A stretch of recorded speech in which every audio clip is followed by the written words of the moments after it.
be on stopwatch duty this time. Here we go.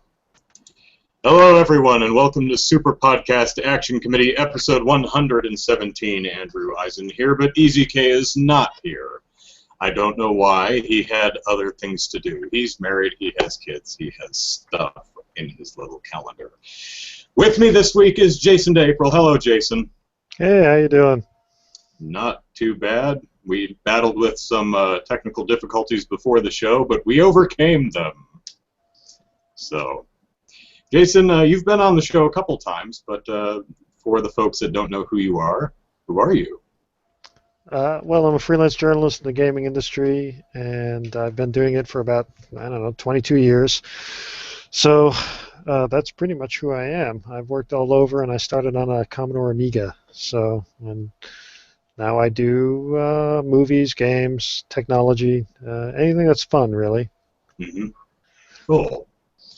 All right. So, as far as gaming goes, what's your preference? Console, PC, handhelds, mixture of all of them? Well, I try to do a mixture of all of them, although I'm probably leaning toward consoles in my my old age. So, although lately I've been doing more PC gaming, so I would say portables as well, except I lost my 3DS and I can't find it anywhere. So, it's good timing because I get to miss out on Super Smash Brothers, I guess. Well, if you wait a couple more months, you'll get to play it on the Wii U. Well, there is that. Unless it's delayed until 2015, like a lot of people are very afraid it's going to be. I'm sure it's just a couple weeks. Yeah. So, been playing anything interesting this week? I have, actually. On the PC side, I've been playing some really interesting little games. One is The Vanishing of Ethan Carter, which is kind of a spooky, atmospheric... I don't think I'd call it a horror game exactly, but it's by some of the people who made Alan Wake, and it has a very Alan Wake-ish vibe, but it's much more focused on ambience. There's no like combat or anything like that. You're a paranormal investigator, and you're trying to discover what happened to this boy who disappeared right after sending you a letter to come check out his creepy town, and it's gorgeous as well. So I really like that game so far.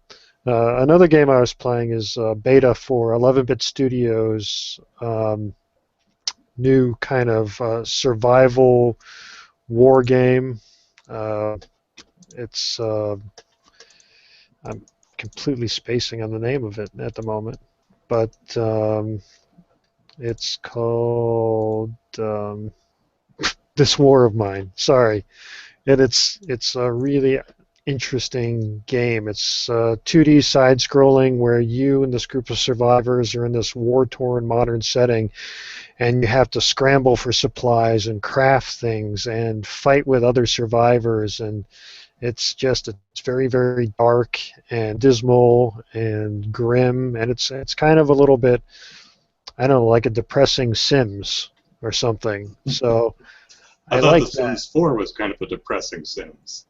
Yeah, well, this one isn't 3D, but it's yeah, it's a little more intentionally depressing, let's say. Okay. So there's definitely some stuff coming up I'm looking forward to. My daughter is chomping at the bit for the new Skylanders, and I'm kind of chomping for Alien. So, but. So am I. Unfortunately, it's for everything but Wii U, so I don't get to play it. But I could play Skylanders Trap Team if I really, really wanted, and I don't. You could get the Wii version and then download the Wii U for free. That's true. I'm still a little perplexed by that. I'm not sure what the logic is there, but good for them. I guess they're just trying to incentivize people moving up to the new system. If you only have a Wii and you get Trap Team and you get a Wii U for Christmas, you don't have to re-buy Skylanders. You can just move all your stuff onto your brand spanking new system. Yeah. Now, I wrote the guide for the IGN guide for the last Skylanders game, not Giants, the Swap Force. Swap team, swap one of the swap something. One of And for the guide I wrote I did the math, and I found I looked at how many things you have to buy to unlock not all the characters, but to see everything there is in the game. Unlock all the stages, unlock all the little mini areas within the stages, and it ended up being like $450 worth of crap you had to buy. Yeah. How into this is your daughter? How much are you going to be spending?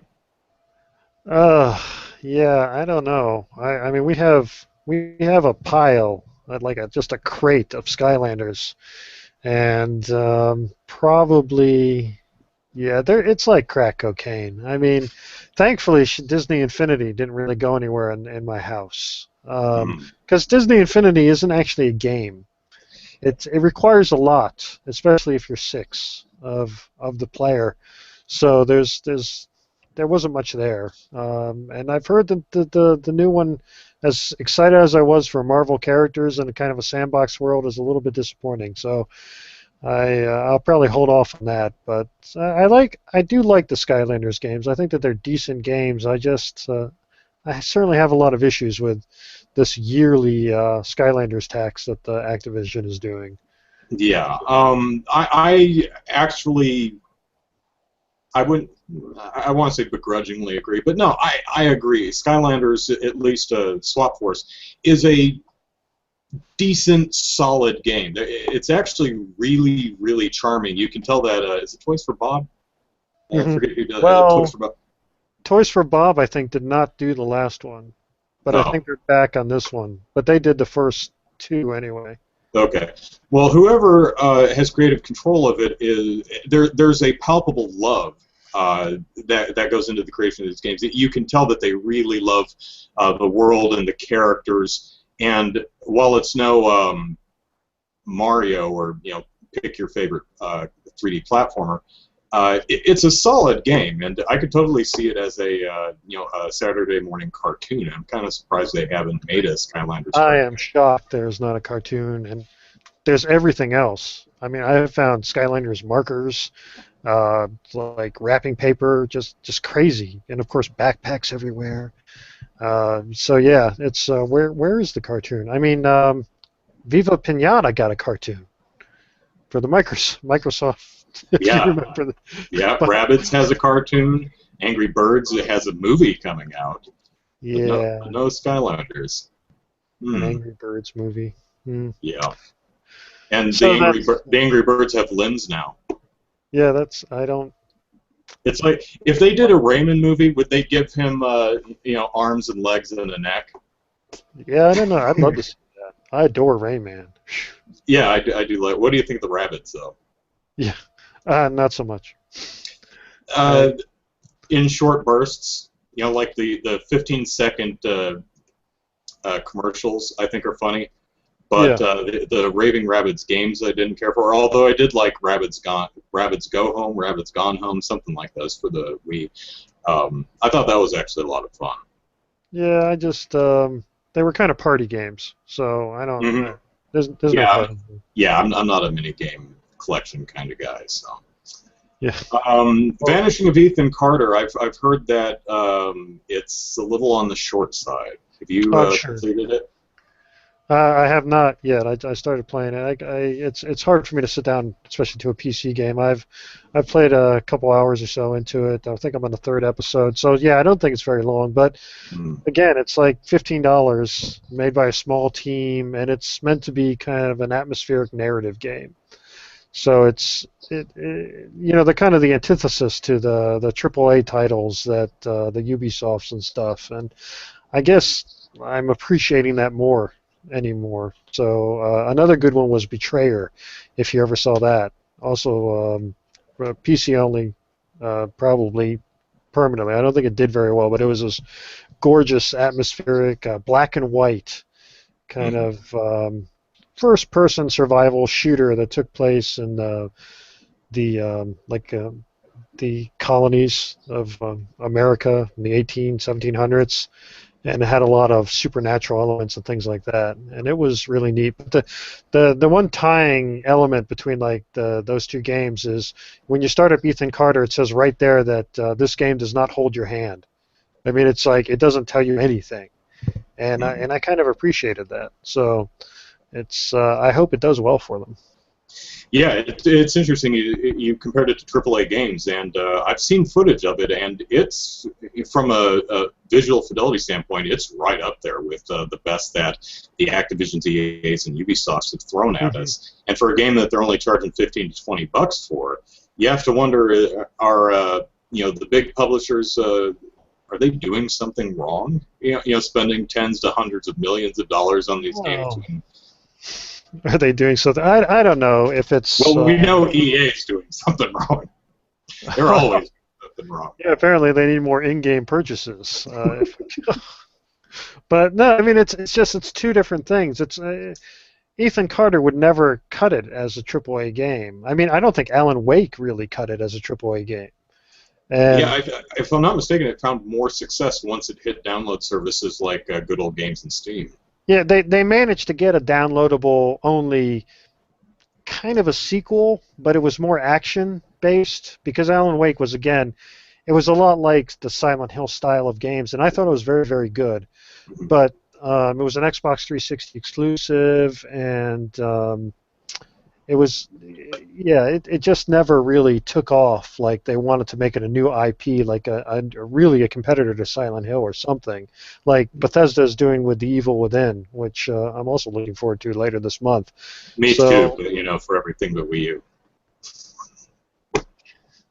I don't know. I have to review it, and I knew I did. So I've avoided everything on it, like anything at all. I haven't really watched it since like the original trailer came out a while ago, and it was just like because I already have preconceived notions just by watching something. I can tell.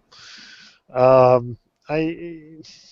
love horror. I mean, I write horror on the side and things like that, but horror is so hard to do well, and when you like.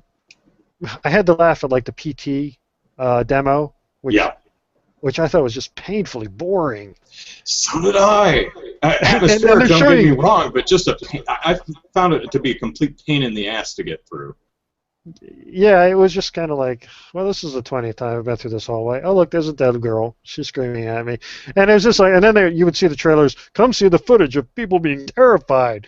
And really, have these people never played a video game? I just, wow. But on the other hand, I'm so excited. Guillermo del Toro is like the greatest thing ever. So if he's involved, I have very high expectations, and I appreciate what they did with that. I mean, that was a hell of a teaser. It was an interactive teaser to something. I just, I don't know. It's just like, are people really afraid of scary dead women and small girls at this point still? I mean, I don't know. If you have dark hair and it gets wet and falls in your face, that is scary as hell. Do people just run screaming from you if you happen to be a dark-haired person who? I have enough problems with people, primarily women, running screaming. So I don't. Yeah, that's why I keep my hair short. I understand that.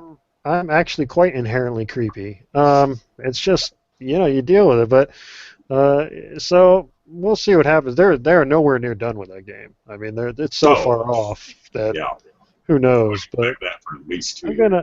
I'm going to stay positive about it, and I'm going to think happy thoughts about Evil Within until I sit down and play it, and then maybe not. But I'm so happy that people are saying good things about Alien. So that it's almost an apology for Colonial Marines. Yeah. Although the reviews are interestingly mixed on Alien Isolation. I find that although the reviews are, how do I want to phrase this?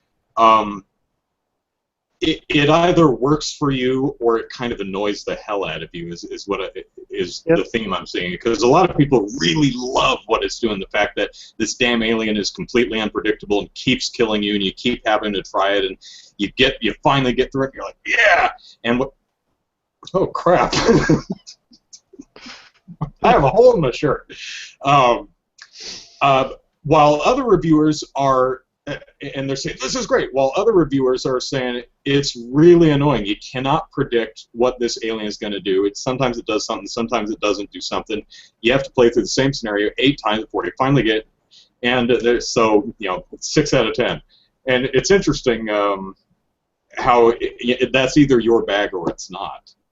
Well, there's this whole subgenre, and I actually recently did an article on horror games, like the comparison between Western and Eastern horror games, and it comes up a lot where we're seeing, like, Outlast. Did you check out Outlast at all? It's on the. I haven't played it. I think I actually have it in my Steam queue. I think one of my viewers bought it for me. I haven't played it yet, though. Really, it's well, Amnesia is another one. They're games where essentially you are utterly powerless. Yeah. And that drives me insane because it's just like, in Outlast, you're running around an asylum. You could pick up a pipe or a 2x4 and at least try to bash somebody. On the other hand, I'm not being ironic or kidding in there. I have to applaud them for being one of the only games I've ever seen that revels in full frontal male nudity. So that. I think it's time that there was a little equilibrium there. So that was the scariest naked guys you've ever seen in that game. So that would make a great top 10 list if there are 10 to put on. Yeah, go find even 2.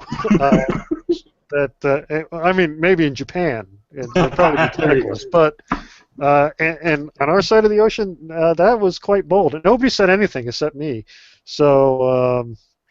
It's an interesting game, but it did get to me after a while because it was just kind of like, there's all this crap around. You could pick something up. It's just you hide and you wait for the psychos to go by. And I guess I'm not really a stealth guy, so it just got impatient. So maybe Alien is not for me, because I understand that's a big part of it, is hiding. And I don't know, hiding kind of sucks, really. So. Well, they seem to balance it. I have not played it, of course, for everything but Wii U. But they seem to balance it out okay with, the alien, the xenomorph itself is completely unkillable. Maybe you can scare it off with a flamethrower, but you do have little noisemaker bombs that you can try and lure it away, and there are other people and the androids on the ship that you probably can bash in the head with a pipe wrench. So. It might balance that well. I don't know, though. There's one enemy that you have to hide from, but the rest of the enemies you can, go hog wild on. I'm not sure that I'm on board with the xenomorph being unkillable, really, especially as a sequel to Aliens, where they were eminently killable. Yeah. Well, I hear the game's like 20 hours long, so if you take down the xenomorph 2 hours, it's going to be a long, boring game with nothing to do. Yeah, well, there's that. So, but I am looking forward to at least checking out. I haven't gotten to check out Shadows of Mordor either. That's either going to be really good or really awful. I have no idea. I haven't looked. It's been getting some very positive press. Yeah, it's. Well, I applaud Monolith taking a shot. That's. I have a long history with that company from the '90s, and their stuff is either really really fun or not. But so plus I love the Fear games, at least the first one. Yeah. Nestor in the chat says he just took another shot. Nestor, are you taking a shot every time I say for everything but Wii U? Did I mention that Shadows of Mordor is for everything but Wii U? I also wanted to point out that GamerLoose earlier in the chat mentioned that even Tetris is getting a movie. Oh yes, that actually makes me cry. I know there's some production company has Asteroids on the docket too. It's not in production as far as I know, but it was announced at some point. Did no one learn from Battleship? Apparently not. No. It was just like, how could we make a movie worse than the Transformers movies? Battleship. I don't know. The first one I was like, it's got robots in it. There are parts that work, but most of it didn't. Then I got to the second one, and I was absolutely floored how anyone managed to make a movie with giant robots punching each other aggressively boring. Yeah. And I never saw the third or fourth. So. See, I did see the third one, and it's one of the only movies I've been to where I actually got a migraine because it was so stupid. And they're 2.5 hours long. 2.5 hours. What? It should be 90 minutes of robots beating the crap out of each other. That I'm totally on board for.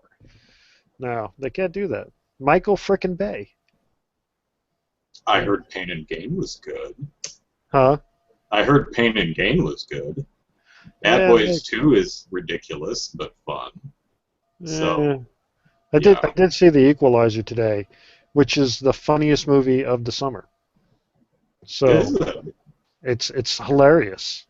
I don't know why everybody else in the theater wasn't laughing hysterically, but I certainly was. The final climax sequence is in a Lowe's or a Home Depot. Well, that's good. No one in Hollywood understands how nail guns work. No, no. I wish one. I think it's Final Destination 3 that has some really fun nail gun foo in it. So does he?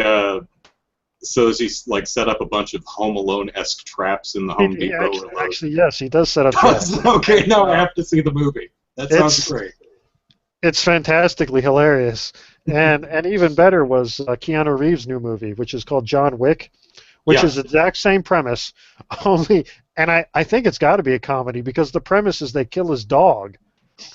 So he's going to kill all of them. Well, okay, so now we have a dog in the refrigerator trope. Okay. Yeah, Nice, yeah. nice It to was. see that they're spinning that one. You're watching the trailer, and he's like, "That dog was the only thing I had left of my dead wife." Whoa. Okay, so there is a dead wife. All right. But the dog was the last straw. You can kill my wife, but damn it, you leave Mr. Puddles out of it. The dog, though, that is a bridge too far.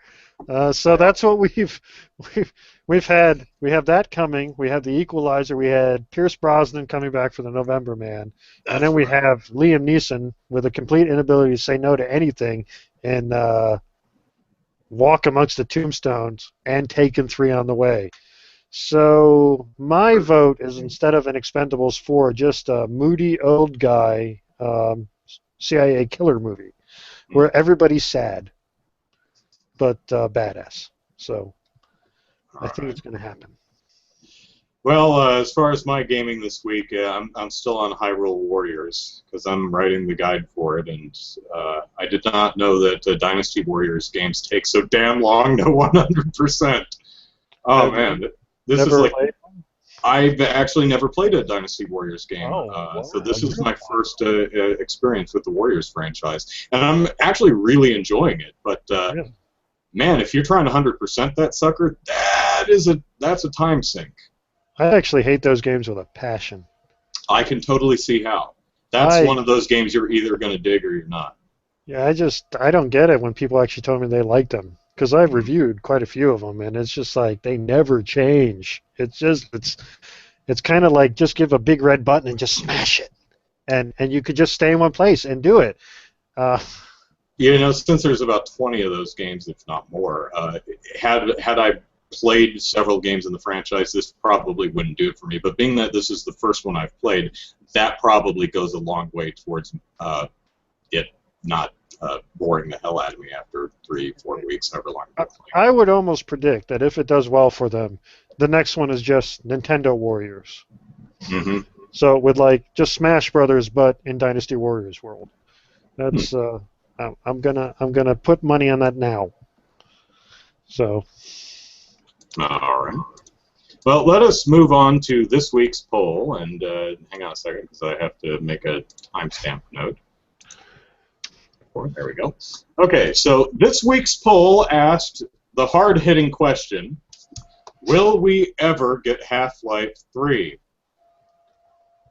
We had 237 people vote. 24% said yes, have faith. 22% said no, faith is for weenies. And 54% said, wait, this poll has 3 response options. Half-Life 3 confirmed! Okay, so it was a light and fluffy poll this week. I didn't really that was 54% took the joke. Yeah, over half took the joke. That's a little sad. About a quarter said, yeah, we'll get it sometime, and a quarter said no. So Uh, we have 58 people saying yes and 52 people saying no. Jason, what do you say? oh, no way. No, he'd be No? crazy to make Half-Life 3. You know why? It's because nobody deserves it. And I think recent events have shown that if you create an icon, you should kill it, because otherwise people will go crazy and try to kill you. So I think no. He didn't even finish part 3 of the add-ons for Half-Life 2, right? And I say he, I'm thinking Gabe Newell, but Yeah, Valve. I think there was supposed to be a Half-Life 2 Episode 3, There absolutely was, and it never happened. but that was like 7 years ago. They can't even make a 2-hour expansion, okay? Mm. It's not going to be a Half-Life 3. And the reason why is probably because they're smart, because they know whatever they did, they would get harassed for it. The ending would be wrong. People would sue them. I mean, just Mass Effect 3 all over again. Huh? you know, the refresh or the power of the gravity gun would be 0.02% off, and some whack job would send him death threats. I mean, that's, you know, the Minecraft guy had it right. It's not worth it. And no matter what they do, it will be wrong, and people will do bad things. So I think that the industry is not going to get it because it no longer deserves it. The other thing, and I think this is equally as true, is that Valve doesn't care anymore. Half-Life 1 and 2 were interesting to them from the technology standpoint. Mm-hmm. Only they're much better at technology and game design and merging them than, say, id Software was. So, I mean, the original Half-Life was kind of, I think, based off heavily modified Quake engine, and it had a lot of stunning elements. And they did what they wanted to do. They put a narrative structure in that worked. And then Half-Life 2, again, they had their source engine that they'd worked so hard on, and they wanted to wow people with it. So, I don't know. It seems like the next bit of technology is the Steam box. So, no games there. No, sorry. No Half-Life 3. None for you. Not going to be a pack-in with the Steam box? That would be fantastic. Oh, my God. That would be awesome. I would laugh and laugh. They don't even tell anybody. They just quietly sneak it on. What's this Half-Life icon? That would be awesome. They should do that. And I would applaud them. And then watch as people's heads exploded. Yep. Sora-chan in the comments has a very long comment, but essentially says that at this point, there's no way in hell Half-Life 3 could ever live up to the hype, being that it's been a decade and people are still, there's memes all over the place. Half-Life 3, I'm seeing it in my burnt toast. I saw the logo in my toast, right next to Jesus. And so whatever they did, it would never be, and partially what you said, it would never be enough. And Valve might just want to avoid that headache and death threats. I think that their interests have moved on so far from that it would almost be like going backwards for them. And then, you know, the whole thing about Andrew Freeman never speaks is a little ridiculous. He's like the rudest scientist in the world. It's on the other hand, I guess you could call him the first Aspie superhero. So, no social skills whatsoever, but very good aim. Yeah, man that knows his way around a crowbar. Now, Half-Life, interestingly, this is, maybe it's not interesting to anybody, but I don't like Half-Life. But I didn't play very much of it. I played it at, I think, my uncle's house for like half an hour. So I was, it was like before I had to leave, so I just sat down and gave it a go. Did you start from the beginning? Yeah, from the beginning. Because the first half an hour is actually just a train ride where nothing happens. Yeah, I know. That's why I don't like the game. Because it was boring. It's like, well, shit, I have to get in a car in half an hour. I don't want to sit in. Well, there's nothing to do. You know, my memory tells me that tram ride is like 10 minutes. It's probably only like 3, 4, 5 minutes. I don't know, but it seems like you're on that damn tram forever. Right. And then the rest of the intro to the game is you walking around. I think right before I had to leave, I picked up a crowbar and hit someone in the head after the science lab had green laser lights going all over everything. But never been. I really ought to, take an afternoon and sit down and try playing the game and see what I think. But I should note someone corrected me. His name was Gordon Freeman. yes, yeah. I'm not good with names, so okay, that's it. That's all right. I caught it, but I was like, I will let that slide. But the chat, I'm glad you guys are keeping us honest. So, all right, thank you everyone for voting in the poll. Let us move on to a new topic after I write down what time it is.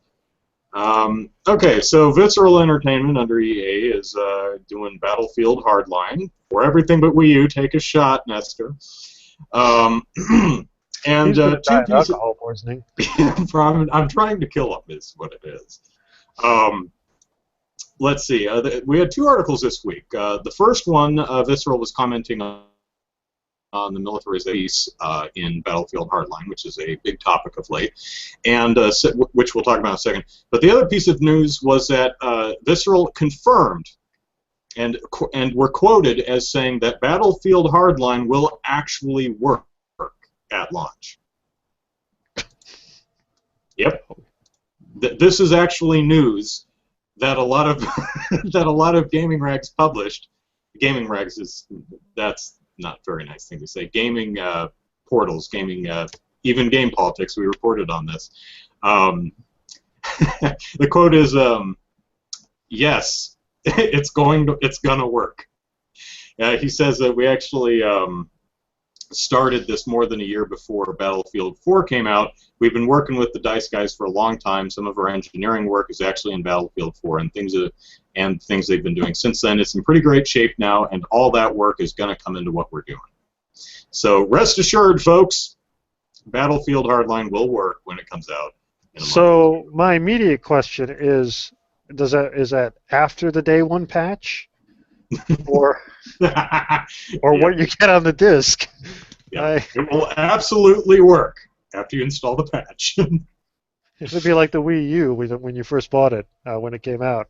We had to wait 3 hours for it to download its patch. Well, to be fair, the Wii U, you could play all of your games. You didn't need the patch to actually, play any of the games you bought. In fact, I went a solid month before doing the day one update.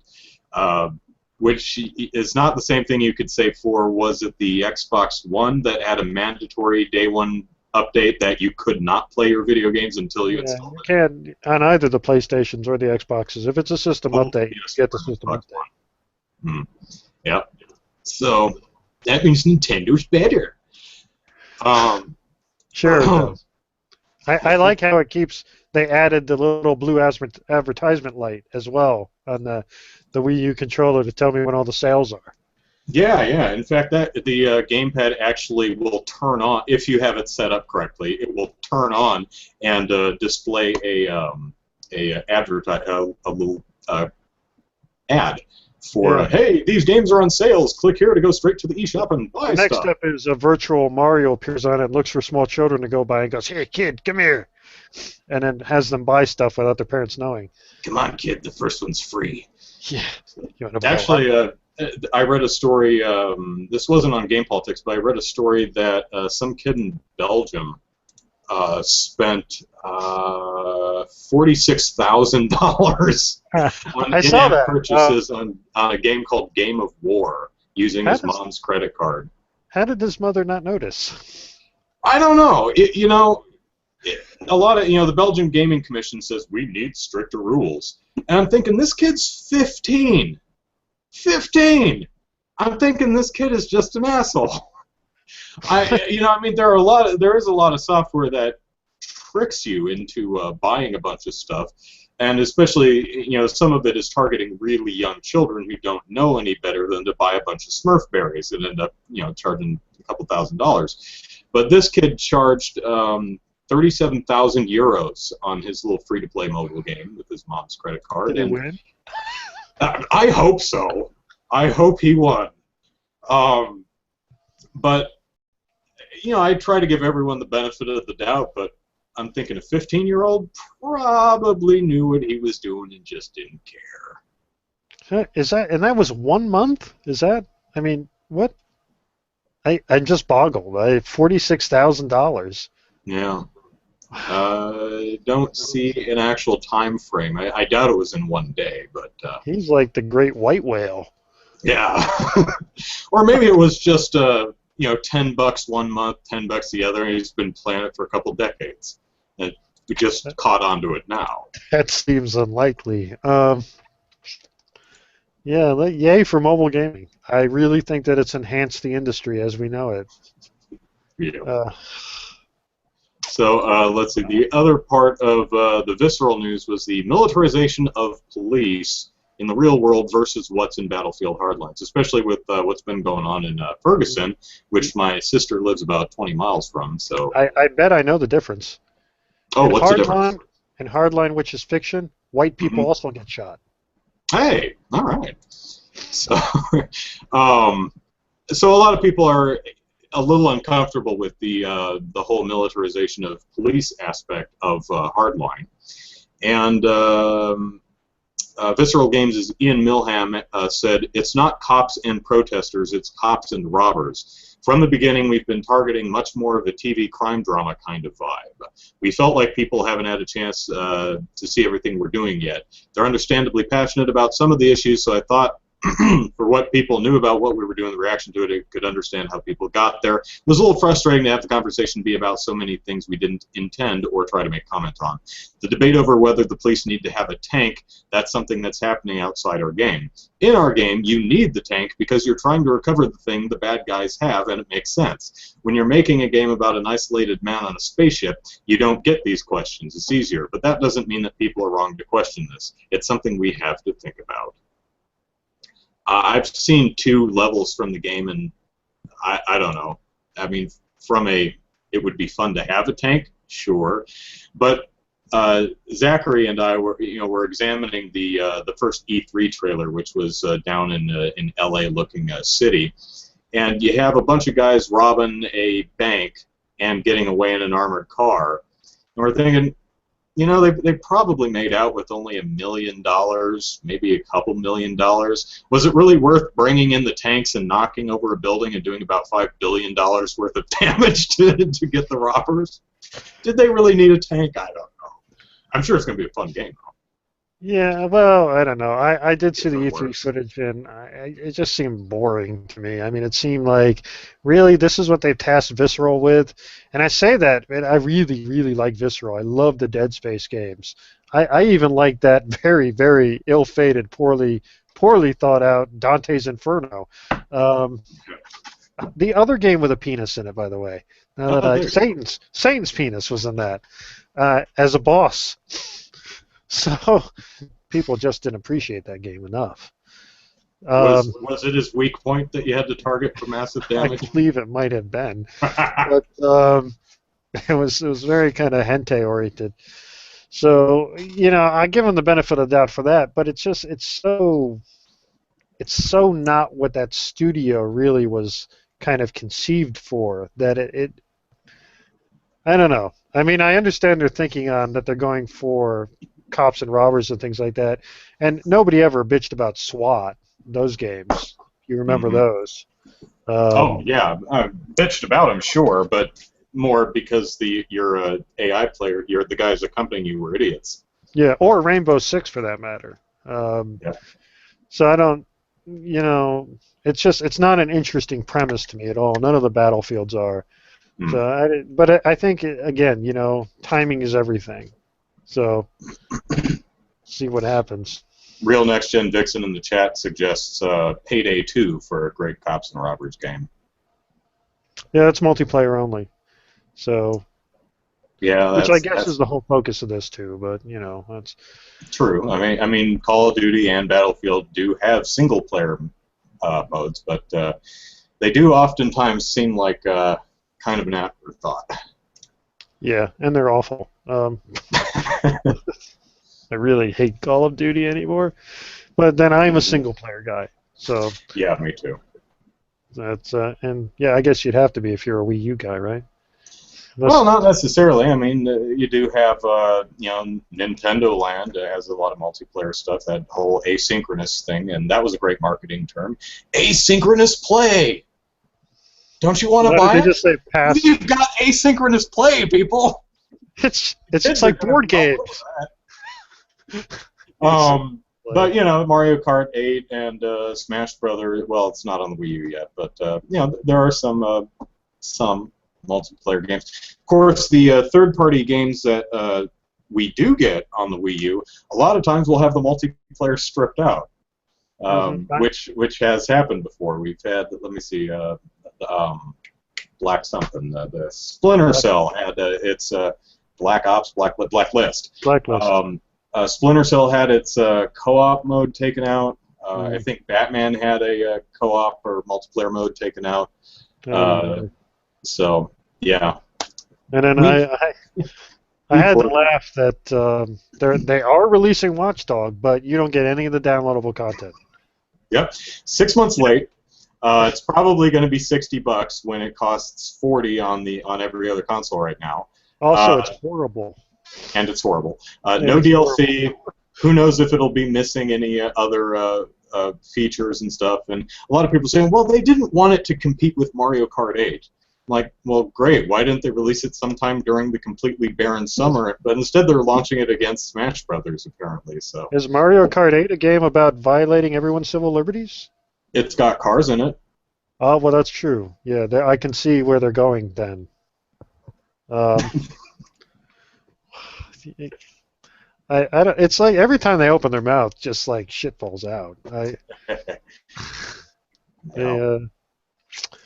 So, all right, moving on. Tencent. It was revealed this week by a new Zoo report that Tencent, who owns Epic and League of Legends Riot Games, makes more money than everyone else. More than EA, more than Activision, more than Sony and Microsoft. Here's the list according to Newzoo. Tencent made $3.5 billion. Electronic Arts, $2.3 billion. Activision Blizzard, $2.1. Sony, $2 billion. Microsoft, $2 billion. Apple, $1.9 billion. Google, $1.4 billion. King, $1.2 billion. Gung Ho, $900 million. And Nexon, $800 million. Huh. All for League of Legends. Probably. A free game. Yeah. They must have some great adverts running on that game. Mostly from a kid from Belgium. it's the whales, I tell you. It's all the whales. How do you make $3.5 billion off a free game? That is fantastic. I am doing everything wrong. Yeah. Hey, Super Podcast Action Committee is free. Give us money. We'll give you extra, I don't know, emoticons. Yeah. If for 37,000 euros, and you can have a special smiley face for the chat. Yeah.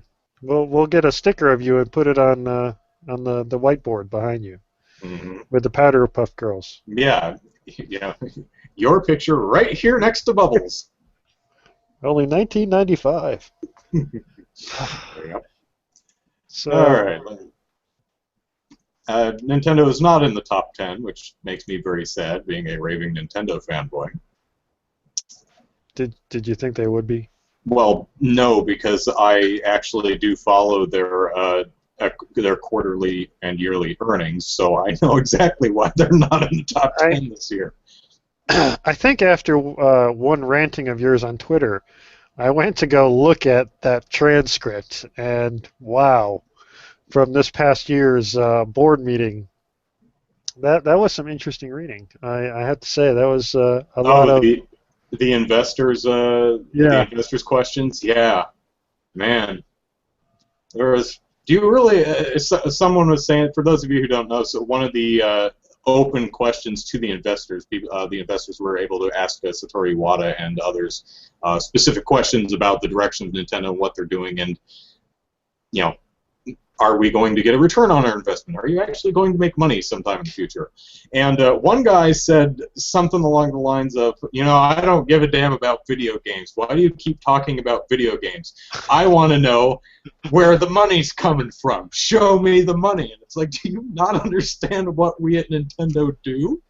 And I love how incredibly polite Satoru Iwata was to this guy. And, well, you kind of have to be polite to your investors, but it's like, are you investing in a company that you have no earthly clue what it does? Wow, sir, wow. He thinks they still make cards. Or that little lattice hand thing with the reachy grabber thing. Oh, yeah, those are good, too, yeah. It's like, you guys run love hotels, right? I like those. I ride your taxi to the Love Hotel that you own after watching the Seattle Mariners. That would be the creepiest Love Hotel ever. I can't do it. Luigi's giving me the death stare. It's all adorned. Yeah. They have to be happy about that, the death stare, which was a total accident on their part. It became a cultural phenomenon for a while. You can get T-shirts of it now. Oh yeah, it was on the news. I think Fox News or whoever was actually talking about the death stare. So that's Fox News doesn't help you. No, but yeah, okay, you're right. It doesn't. So let's see, what else do we have? So PlayStation Home has closed, and it was deemed a success, which is why it's closing. Obviously. Very successful.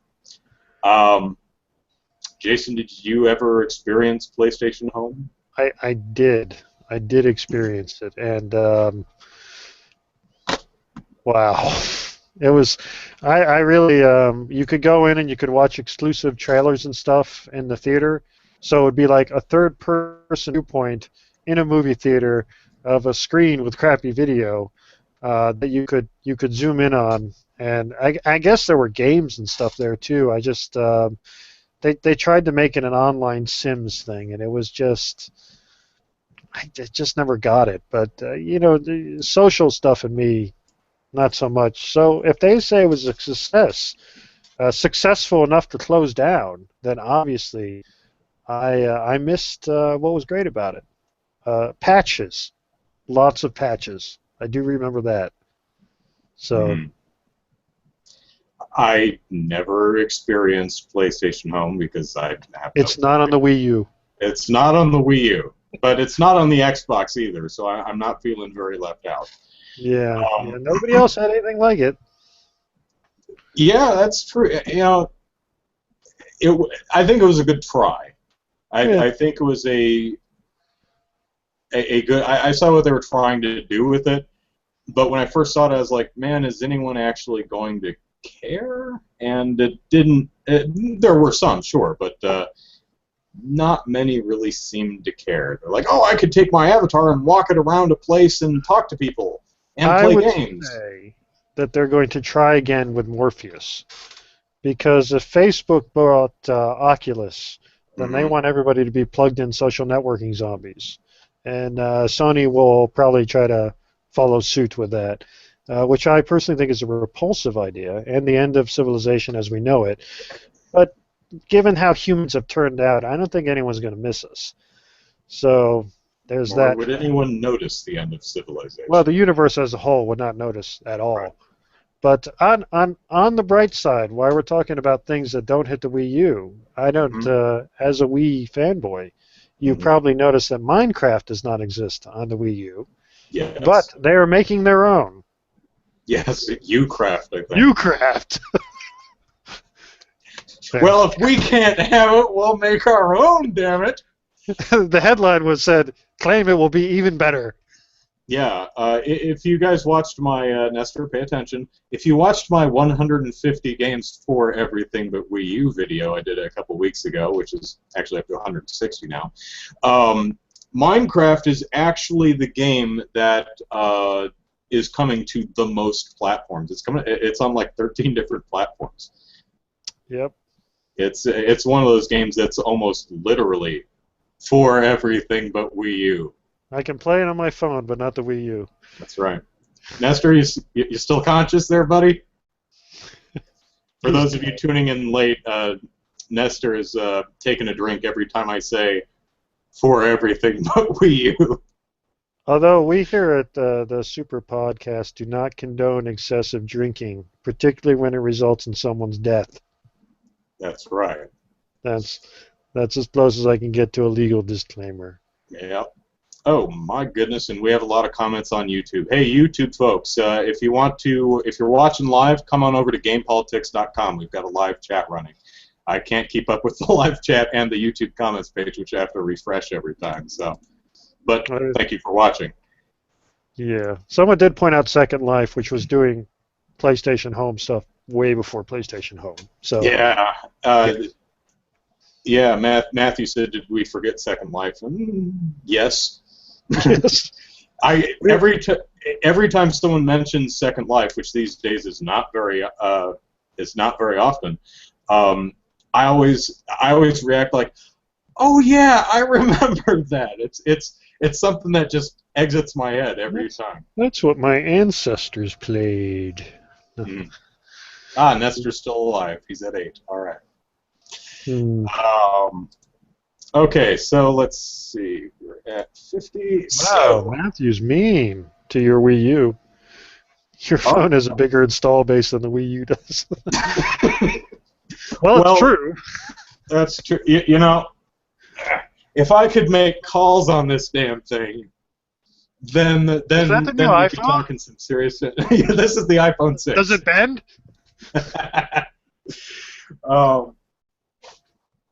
So let's see. Okay, so a new study came out which compared the Portal 2 to Lumosity, which is a online brain training exercise program that I tried to look at, but it was so damn boring that I couldn't get past a few minutes of it. So anyway, they had a bunch of 77 undergraduates play either Portal 2 for 8 hours or Luminosity for 8 hours, and then they tested them on problem-solving, spatial skill, and persistence. So essentially, they had them play Luminosity again to measure this kind of stuff, and they found out that people who played Portal 2 actually scored better in all these areas rather than the people who played Lumosity, which is built specifically to make you better at problem-solving, spatial skill, and persistence. So the person who did the study, whose name is Val Shoot, says, and I quote, "Portal 2 kicks Lumosity's ass." That's the scientific terminology. That's right. She actually does mention that this is just a first step, but it gives us something interesting to look at. Sean Green, who's a psychologist at the University of Wisconsin-Madison, who studies video games and is not involved in this study at all, says if entertainment games actually do a better job than games designed for neuroplasticity, what that suggests is that we're clearly missing something important about neuroplasticity. So neuroplasticity being the idea that the brain can grow and change and learn. So yeah, play Portal 2. It's good for your brain. I had to stop playing that game. Portal 2? It's my secret shame. There was a level I could not beat. Oh, really? I played Portal 1, and I was surprised by how short it was. Yeah, Portal 1 was very short. It was almost a demo. I mean, it was... Yeah. Tiny group made it as just to show that they could. So yeah, it's only a couple hours, man. I had heard of the game. I knew of the cake is a lie thing. I had heard the ending song, so I played the game and I played through. I'm like, this is actually really cool. And then I got to GLaDOS, and I'm like, well, holy shit, I'm there already. I've only been playing for like 2 hours and 10 minutes. That's it? Wow. The other thing I noticed about the game is there were a lot of memes about the companion cube, the little cube with the hearts on it, and how attached people were to it. And when you had to let go of the cube and throw it in a fire to move on, people were like, "No, my companion cube!" I was really surprised to see that you're with the companion cube for one level. You have like, unless a lot of people were really stuck on that one level, you are with that cube for a grand total of about 3 minutes. So I was like, throw it in the fire, no problem. I was not attached to my companion cube. Yeah. I did not care. People are not right, I think, is really the message, that people just, they're not right to take from the any of that, really. But Portal 2 is a pretty great game, but there was one level I got, and it was pretty late in the game, and I just couldn't do it. I don't know if it had to do with color blindness or stupid, but yeah. So everybody else is like, "Did you beat Portal 2?" I did, and no. Yeah. I have Portal 2. I haven't played it yet. I did get stuck in Portal 1 though for a spell, and it's in a place where you crawl through a vent into a fan, a place with a fan that's on the floor to get something or something. And this is, if I'm not mistaken, the only place in the game where you actually have to duck to get out of the room. And I had completely forgotten that duck was an option. So I was in there for like 5, 6 some odd minutes trying to use portals or clip through a wall to get out of there, and I couldn't figure it out until I looked at, I think I went to GameFAQs or something, and I'm like, oh yeah, you can duck. I remember they tell you that at the very beginning of the game, but you never ever use it again until this one moment. You know what would really ruin gaming? Is if designers were forced to make ducks realistic. Duck? Yeah, duct work in buildings. Oh, ducking. Oh, yeah, duct. Not okay, duck. Yeah. Duct. Yeah, you never... So, because if you've ever tried to crawl through one, don't, because it's embarrassing and you'll get stuck. Yeah, ducts are not very large. You will not fit. Yeah. I have never seen ducks in a building. Now, I don't go around examining this much, but I've never heard of or seen ducks that are big enough to, literally crawl through. But yeah, you see them in movies and cartoons and stuff all the time. Not sure where they get this idea. So, but then again, my favorite trope in movies is people who code like this. Their fingers are flying across the keyboard. I'm like, if you've ever written code or watched someone write code, they don't do this unless they're some type of savant, I guess. They sit there and do this, or they write stuff on a piece of paper, and then they might slowly type out one line and then stare at it some more. And then coding is slow. That's not as sexy. Hmm? That's not as sexy. Well, no. But and really, they just use other people's routines and just attach those together into something else. But that's the modern era of coding. Yeah. So, yeah, that's all the topics I've got. So I think we are good, and that's about an hour. So hey, well done us. We actually kept it to an hour this week. Yay. And we managed to not kill Nestor the Lark. Maybe. Can't blame it. Maybe. Nestor, you still okay? I see a comment from you from a couple minutes ago, so I'm hoping you're still okay, man. What are you drinking, by the way? So, okay, let us wrap up, plug our stuff, and get out of here. My name is Andrew Eisen. E-I-S-E-N is and I just swatted something, and it stuck to my palm. Lovely. Flying things. I hate them. E-I-S-E-N is how you spell the last name. Twitter, @Andrew Eisen. Facebook, Andrew Eisen YouTube. Yeah, Andrew Eisen YouTube is the Facebook page. Type it into YouTube, and you'll find my page there. And, hey, I stream on Twitch, so this month at least. So twitch.tv/Andrew Eisen. I'm doing the Extra Life charity event thing. So on October 25th, I'll be streaming games all day for 24 hours, noon to noon. And leading up to that, I'll be streaming games every Wednesday night for a couple hours at 8 p.m. Pacific Standard Time. So come visit my channel and watch me stream some games. And go to extralife.org/participant/Andrew Eisen and make a pledge to support the Rady Children's Hospital here in San Diego. I'm not a kid. I've never been there. I have no kids, but I hear it's really, really awesome. So, Jason, plug away. Oh, well, I'm Jason D. April. I don't do any of that stuff. I have a life. I guess I'm a bad person. I won't be streaming anything. I am, however, on Twitter, making incredibly moronic twits throughout the day at ADD_gamer_, because apparently all the other attention deficit people got there before me. And I also have a website that I don't update that much lately because I have a baby called addgamer.com. And if you look around on the web, I can be found other places as well, making trouble. So that's me. All right. You've been listening to Super Podcast Action Committee, episode 117. You can send us email at superpackpodcast@gmail.com. You can follow us on Twitter at superpackpodcast. Subscribe and rate us on iTunes and like us on Facebook. We'd be happy if you did. So we'll be back at you again next week, Saturday night at 6 p.m. for episode 118. You all behave yourselves, drink in moderation, and we'll see you next week. Jason, thank you very much for sitting in for EZK this week. Thank you for having me. All right. Take care, everyone. We'll see you next week.